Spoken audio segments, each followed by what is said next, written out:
toute la collection 27, on le sait, c'est une collection qui a clairement marqué Richard Mille. C'est une collection qui est liée à notre partenaire, un de nos partenaires les plus emblématiques. Et c'est aussi une collection en termes de montres et en termes de technique qui a marqué notre histoire dans toutes les différentes recherches et développements qu'on a pu faire.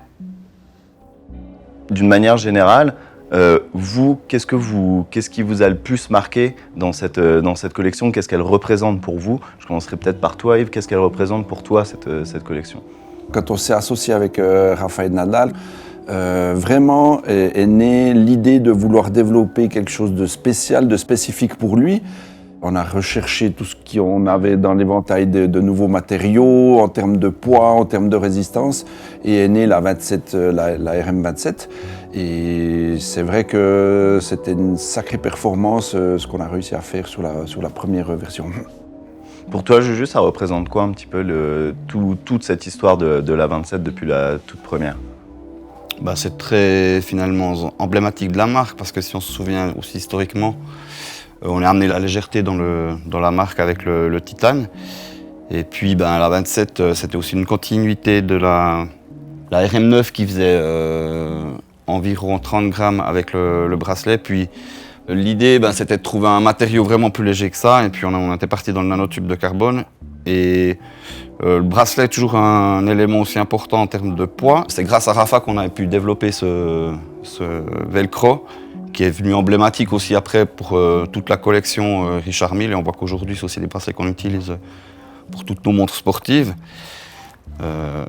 C'était une histoire incroyable qui débutait avec toutes ces itérations qui arrivaient derrière. Le timing a été quelque chose de prépondérant, parce que Richard est arrivé vers nous un beau jour en nous disant « Écoutez les copains, cette RM27, il faut nous la sortir pour Flushing Meadows, qui était plutôt sur septembre-octobre de l'année. » On a bossé déjà à fond, on trouvait que le timing était déjà super serré, et en février ou mars de la première année de la sortie de la 27, Richard est arrivé en disant « Les copains, je me suis trompé, c'est pas pour Flushing Meadows, mais c'est pour Roland Garros. » Toi, Salva, quel souvenir t'as un petit peu de cette collection 27? Le souvenir, c'était quand Richard a toujours voulu que les sportifs, nos sportifs qui portent nos montres, portent la montre tout le temps. Quand il nous a dit que c'était Nadal, on sait que Nadal frappe vraiment comme une brute, et puis il devait porter la montre tout le temps. Se dire si cette montre allait tenir tout le long du challenge. Moi, au niveau du mouvement, est-ce que le mouvement va régler? Parce que c'est coup après coup, c'est quelqu'un qui joue très longtemps, qui transpire beaucoup. Donc c'était aussi, le souci était aussi l'étanchéité. Hein.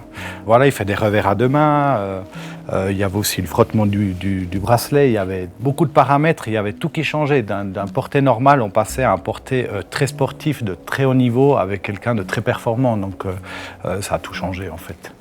Et les conséquences pour toi en termes de développement de mouvement, est-ce qu'il y a des choses que tu as dû revoir ton cerveau, revoir ta façon de penser, revoir la façon de penser un mouvement à cause de cette collection? Est-ce que ça t'a poussé un petit peu en dehors des retranchements, toi et tes équipes? Ça nous a poussé à surtout travailler ensemble avec Julien pour aller chercher vraiment à gagner du poids.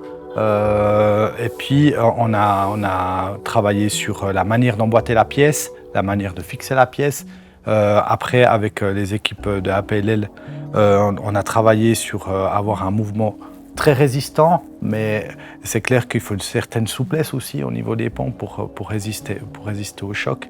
Et puis avoir une légèreté architecturale. Après, on a gagné sur le fait qu'on a fait une carrure avec fond plein. Donc ça a fait énormément. Julien, il a dû sortir aussi de ses retranchements parce qu'il a dû faire une glace en gris amide à l'époque. Hein.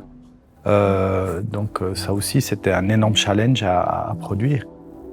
Donc tout a été repensé. Et puis c'est vrai qu'il y a eu beaucoup de réflexions, autant des propositions de la part des équipes de Julien que des équipes du mouvement. C'était vraiment un échange, 100%. Parce que c'est vrai qu'il y a toujours eu, historiquement, depuis que vous travaillez ensemble, il y a toujours eu cette espèce de symbiose entre la boîte et le mouvement. Et que là, tu dirais que c'est d'autant plus important d'avoir ce lien entre la boîte et Cette le mouvement. cohésion est méga importante, d'autant plus que ça fait 2010, 2013, 2015, 2017, 2020. Donc à chaque fois, on a dû pousser des limites. Alors, comme tu le dis, Salva, c'est toujours la symbiose entre vous deux, du mouvement et de la boîte. Mais sur cette pièce spécifiquement, il y a un aspect supplémentaire, c'était l'aspect du bracelet et du poids du bracelet. Parce que pour pouvoir arriver dans les specs que voulait Richard, on a dû développer un bracelet spécifique en velcro. Et l'aspect du velcro, pour éviter la boucle, le poids de la boucle. Et le velcro, on a dû vraiment le tester et le valider d'une manière hyper rapide. À tel point que les premiers matchs de Rafa à Roland-Garros, moi je me souviens, moi j'étais derrière la télé, il n'y a personne qui pouvait me parler, j'étais tendu à savoir si ce bracelet allait résister ou non. Parce que de voir Rafa jouer et tout d'un coup sa montre voler au milieu des tribunes, ça aurait été pour la marque et pour nous quelque chose de catastrophique. Et vraiment l'anecdote que je me rappellerai jusqu'à la fin de mes jours, c'est que le jour de la victoire finale de Rafa, je pense que 3 secondes après, j'ai reçu un SMS de Richard en me disant « bien joué les gars ».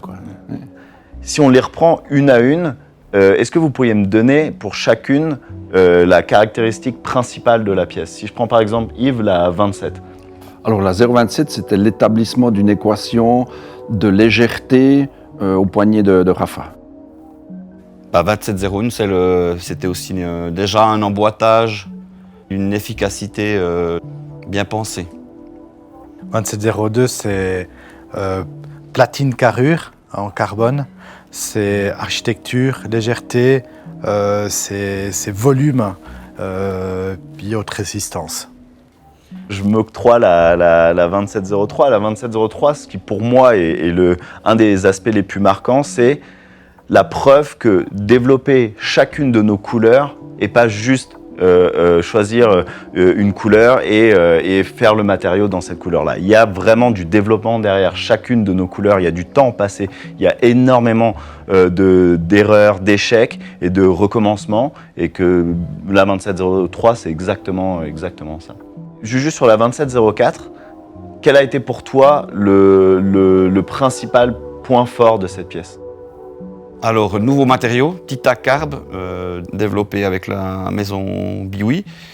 Un matériau léger, résistant, qui nous a permis déjà de faire des revidages conséquents dans la carrure, dans la lunette, et puis un mouvement, je laisserai Salva en parler, mais exceptionnel, suspendu à un cordage comme une raquette.